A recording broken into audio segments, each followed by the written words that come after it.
की राजनीति में अपराध और भ्रष्टाचार के खिलाफ लड़ाई का झंडा लेकर उभरे प्रशांत किशोर, जो जनता के बीच बदलाव के संदेशवाहक के तौर पर देखे जाते हैं, लेकिन विधानसभा चुनाव से पहले एक बड़े विवाद में घिरते दिख रहे हैं। अब उनके सामने एक ऐसा सवाल खड़ा हो गया है कि क्या वे वास्तव में भ्रष्टाचार के खिलाफ है या खुद उसी दलदल में फंसे हुए हैं जिनके खिलाफ वे लड़ाई लड़ रहे थे।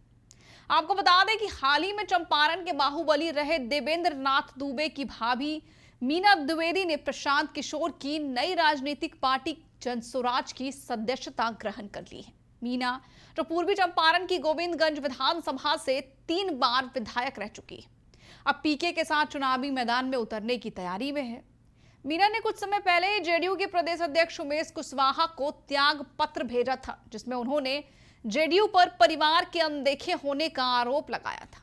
आपको बता दें कि मीना द्विवेदी का राजनीतिक सफर काफी मजबूत रहा है। उनका परिवार भी क्षेत्र की राजनीति में लंबे समय से प्रभावशाली रहा है। उनके देवर देवेंद्र नाथ दुबे एक चर्चित बाहुबली थे, जो जेल में रहते हुए भी चुनाव जीत चुके हैं। सोचिए, जेल में रहते हुए 1998 में उनकी हत्या कर दी गई थी और उनके बाद उनके पति भूपेंद्र नाथ दुबे और फिर मीना खुद 3 बार विधायक चुनी गई।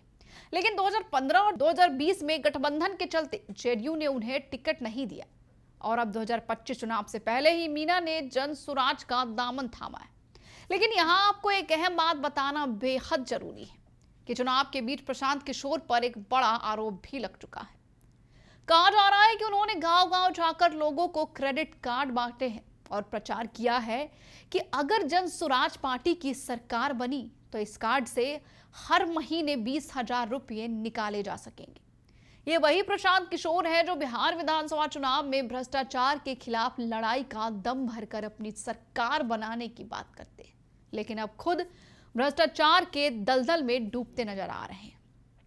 उनके इस कदम ने विपक्ष और जनता दोनों के बीच सवाल खड़े कर दिए हैं।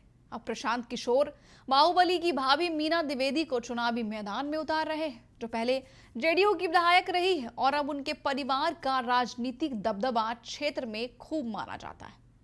जनसुराज पार्टी का कहना है कि मीना के आने से उनकी पार्टी को पूर्वी चंपारण में मजबूत पकड़ मिलेगी और क्षेत्र की राजनीति में बदलाव आएगा। लेकिन विरोधी दल इसे दिखावे का बदलाव बता रहे हैं और आरोप लगा रहे हैं कि ये कदम भ्रष्टाचार और बाहुबलियों को संरक्षण देने जैसा है। अब इस राजनीतिक घमासान के बीच देखना बेहद दिलचस्प होगा कि बिहार के मतदाता इस चुनाव में क्या फैसला लेते हैं।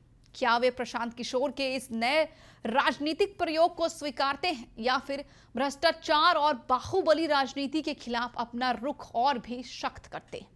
इस पर आपकी क्या राय है, हमें जरूर बताएं। बने रहे हमारे साथ और देखते रहे दर्श न्यूज। बिहार की हर खबर सबसे पहले हमारे साथ।